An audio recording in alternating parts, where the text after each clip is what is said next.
Assalamualaikum warahmatullahi wabarakatuh. Nama saya Nur Hawalisa binti Awaludin. Nombor ID student 2023-718379. Hari ini saya ingin membentangkan mengenai Islam liberal. Apakah yang dikatakan dengan Islam liberal? Liberal merupakan sesuatu yang bebas dan terbuka. Secara mudah untuk memahami konsep ini, aliran ini bersifat condong kepada kebebasan dan pemerintahan yang dikatakan demokratik. Manakala aliran Islam liberal merujuk kepada aliran yang memiliki ciri keterbukaan dan kebebasan yang lebih daripada apa yang ada dalam syariat Islam yang asli lagi tulen. Dalam konteks kini, aliran ini merupakan serangan pemikiran dan kebudayaan di mana bentuk-bentuk serangan yang secara tidak langsung dilakukan bagi meruntuhkan pegangan agama masyarakat Islam serta boleh memberi kesan kepada keruntuhan Islam. Apakah yang diperjuangkan oleh Islam liberal ini?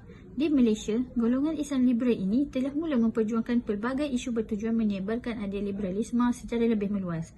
Antara agenda golongan ini ialah memperjuangkan fahaman pluralisme agama dengan menyamatarafkan semua agama agar kedudukan agama Islam sebagai agama yang paling benar dapat dihapuskan. Secara tidak langsung, kedudukan agama Islam di Malaysia dapat direndahkan sehingga boleh mengundang kepada gejala murtad. Perkara ini selari dengan salah satu IFC atau Suruhanjaya Antara Agama Interfaith Commission supaya membenarkan orang Islam untuk murtad tanpa dikenakan apa-apa halangan dan tindakan. Selain itu, golongan Islam liberal juga berusaha menghapuskan kedaulatan agama Islam sama ada secara langsung atau tidak langsung. Kedudukan agama Islam di Malaysia sebagai agama bagi mempersekutuan atau Islam sebagai agama negara sengaja ditafsirkan dengan Islam sekadar agama rasmi sahaja. Tujuan mereka menyatakan demikian adalah untuk menjadikan Malaysia sebagai negara sekular berpaksikan demokrasi liberal yang tidak terikat dengan agama Islam. Dengan sebab inilah mereka turut menentang pemerkasaan terhadap mahkamah syariah dan undang-undang syariah. Mereka juga berhasrat untuk menghapuskan institusi-institusi agama Islam di Malaysia. Bagaimana cara atau usaha yang boleh dilakukan dalam mendepani atau mengelakkan diri dari terjebak kepada ketaksuban aliran Islam liberal ini?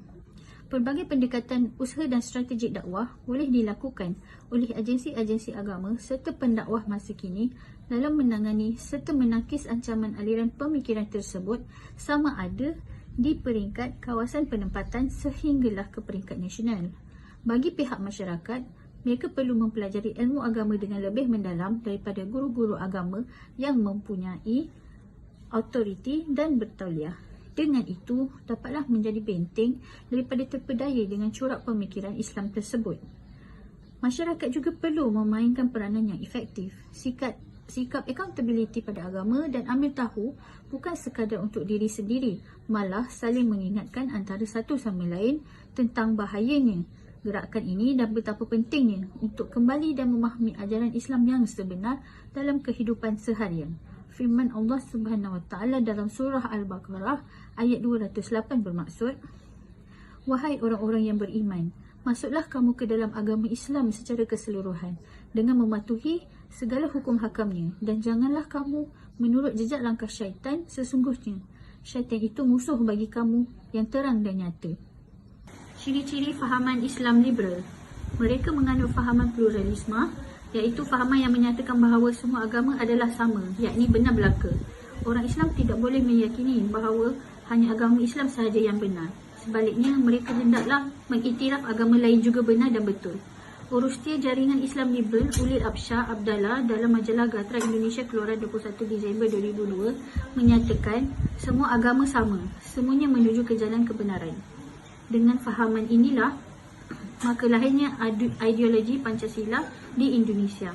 Darinya juga penganut fahaman Islam liberal menyeru agar dibenar perkahwinan campur agama kerana semua agama adalah benar dan betul dan perkahwinan sebegini sememangnya telah diamalkan di Indonesia menunjukkan kejayaan besar golongan Islam liberal di sana. Di Malaysia, penularan fahaman pluralisme dapat dilihat dalam kes-kes berikut. Sambutan kongsi raya iaitu menyambut perayaan secara bersama-sama di antara agama-agama di Malaysia, Islam, Hindu, Cina dan Kristian. Sekalipun telah ditegur oleh mufti dan para ulama dalam 2016, 13 Jun di Perak, sebagai bertentangan dengan Islam, namun golongan Islam liberal menolak pandangan mufti dan ulama-ulama tersebut dan menuduh mereka jumud, kolot atau berpemikiran tertutup. Dan kerana terpengaruh dengan fahaman pluralisme inilah, maka beberapa menteri Muslim dan sebuah NGO Muslim iaitu Sisters in Islam telah turut menyokong penubuhan Interfaith Council IFC atau Majlis atau Suruhanjaya Antara Agama-Agama. Suruhanjaya Antara Agama ini dicadangkan oleh MCC BCHS atau Majlis Kristian Buddha Hindu dan Sikh Malaysia melalui memorandum yang telah dihantar ke Majlis Peguam pada 21 Ogos 2001. Mereka mendesak agar diberi hak kebebasan murtad untuk penganut Islam di Malaysia.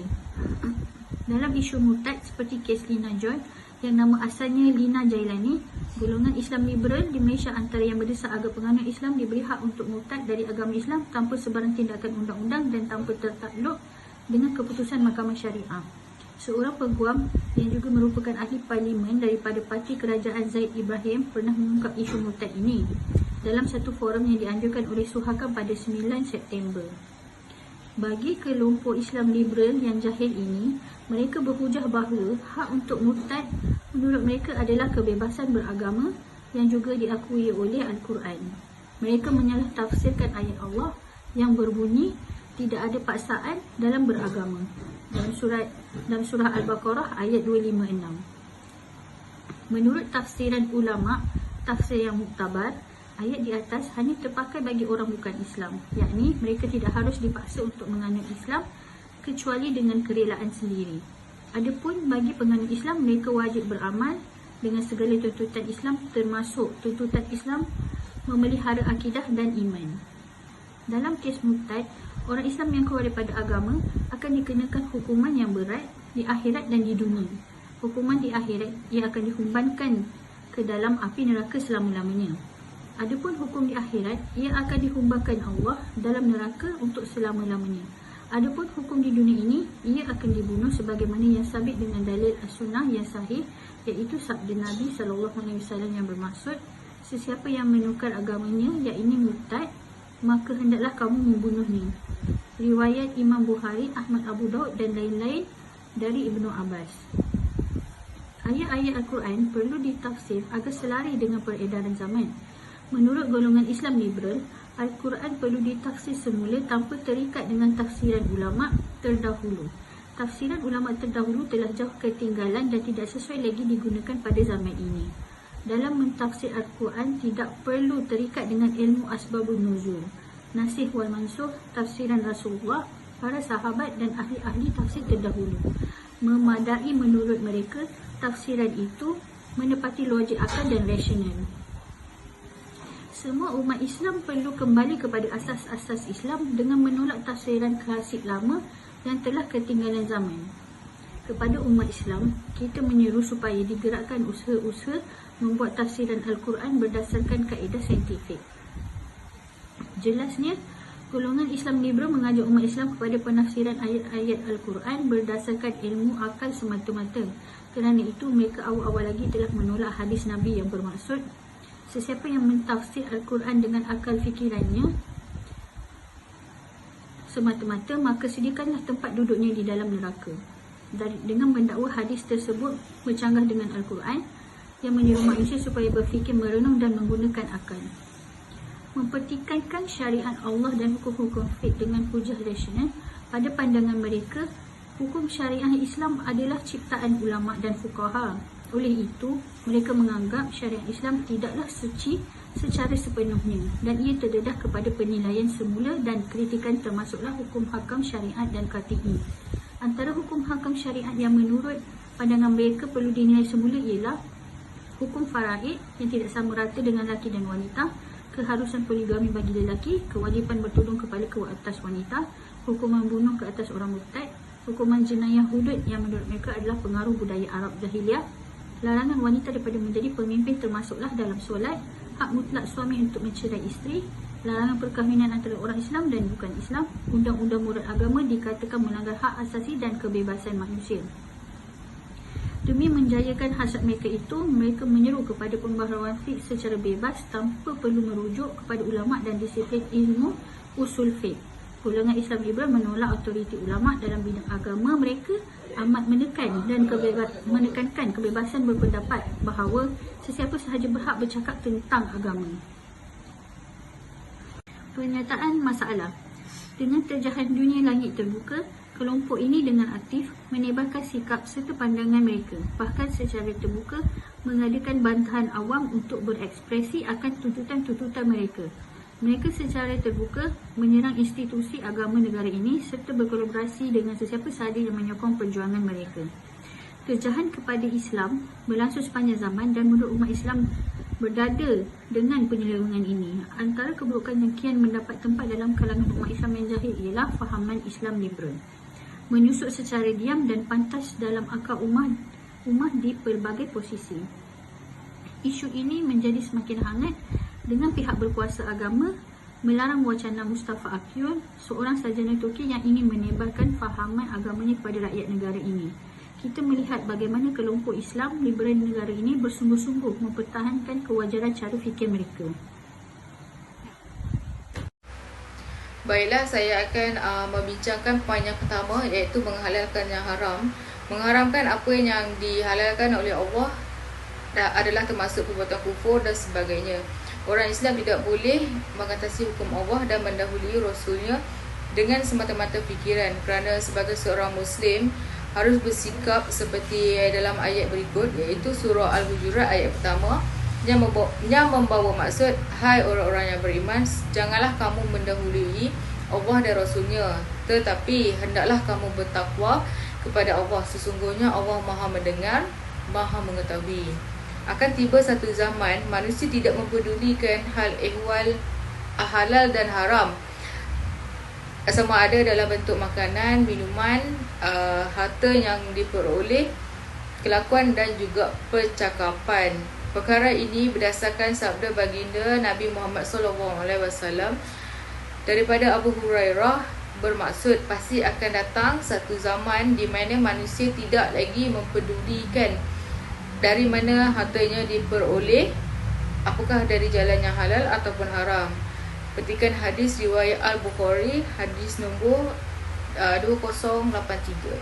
Antara contoh perkara yang haram ialah berjudi, berzina, homoseksual, transgender. Perkara-perkara ni telah dinyatakan di dalam Al-Quran, tetapi golongan liberalism tetap melakukannya seperti tidak apa-apa yang berlaku dalam hidup mereka. Ini adalah salah satu kesan-kesan liberalism terhadap akidah Muslim. Baiklah, poin yang kedua ialah normalisasi hukum murtad. Apabila golongan ini yang berpegang kepada tanggapan bahawa kebenaran tidak hanya eksklusif kepada agama Islam sahaja, maka sudah pasti isu murtad dalam kalangan umat Islam tidak lagi dianggap serius. Umat Islam boleh sahaja diberikan hak untuk mencuba agama-agama lain dengan berpandukan kepada kebebasan memilih agama yang mereka percaya. Pendokong liberalism secara beraninya menyandarkan dakwaan ini kepada nas Al-Quran yang ditafsirkan menurut selera mereka, iaitu tiada paksaan dalam agama, iaitu surah Al-Baqarah ayat 56. Mereka mendakwa kononnya Islam tidak memaksa penganutnya untuk kekal dalam agama Islam. Padahal ijma' keseluruhan ahli tafsir menegaskan bahawa ayat ini hanya terpakai kepada golongan yang bukan Islam sahaja. Poin yang ketiga ialah usaha dakwah bakal sia-sia. Usaha dakwah juga sudah tidak relevan jika liberalism ini tertanam dalam minda dan jiwa umat Islam. Apakah kewajaran untuk seorang penganut agama lain menganut agama Islam seandainya agama yang mereka anuti juga adalah benar dan mampu menjamin keselamatannya di akhirat kelak? Dan apa gunanya Nabi Muhammad SAW menghantar surat-surat kepada pembesar Rom yang beragama Kristian dan pembesar Parsi yang beragama Majusi kalau tidak kerana mengajak kepada kebenaran agama Islam? Seandainya kebenaran dan jaminan keselamatan di akhirat juga terdapat dalam agama-agama lain, sudah pastinya para sahabat baginda tidak bersusah payah meninggalkan Makkah dan Madinah yang penuh barakah demi semata-mata memastikan cahaya Islam bersinar ke seluruh pelosok alam. Dan poin yang terakhir ialah meremehkan ijtihad ulama silam. Sekian lama tokoh-tokoh 4 mazhab yang unggul, Imam Abu Hanafiyah, Imam Malik, Imam Al-Syafi'i dan Imam Ahmad menepati kedudukan yang istimewa di hati umat Islam, khususnya golongan-golongan cendekiawan dan intelektual. Pandangan-pandangan dan hasil ijtihad mereka disantuni dengan penuh sopan sekalipun tidak dianggap maksum. Namun sikap sebegini tidak wujud sama sekali dalam minda penganut liberalisme. Walaupun tidak dianggap seumpama kain buruk, pandangan para ulama silam tidak lebih seumpama warisan sejarah yang hanya layak ditempatkan di muzium untuk kenangan-kenangan sahaja. Saya akan membentangkan mengenai penyelesaian terhadap pemikiran liberalisme. Pertama sekali, wawancara. Dengan melakukan wawancara dialog dan perbincangan di antara ahli liberalisme. Contohnya dengan melakukan satu podcast di media sosial atau YouTube. Dengan melakukan wawancara tersebut, pertama sekali kita dapat mengetahui secara mendalam mengenai fahaman liberalisme ini. Selain itu, kita dapat memahami hujah dan pandangan mereka terhadap fahaman liberalisme ini. Seterusnya, kita dapat mengenal pasti titik persamaan dan perbezaan di antara fahaman masing-masing. Akhir sekali, kita dapat memperolehi beberapa isi-isi penting yang dapat menyelesaikan perkara terhadap fahaman liberalisme ini. Kedua, penlibatan pemimpin dan ahli politik. Pemimpin dapat mempengaruhi masyarakat dengan penolakan fahaman liberalisme ini dengan menentang keras mengenai perkara ini melalui televisyen atau media sosial.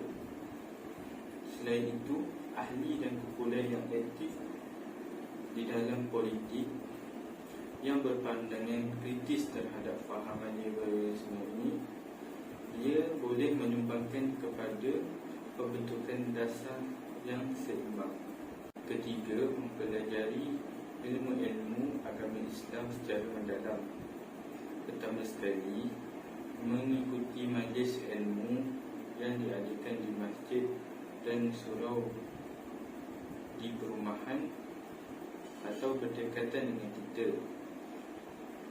Kedua, berjumpa dan belajar mengenai perkara yang dapat meningkatkan akidah diri kita daripada ahli agama.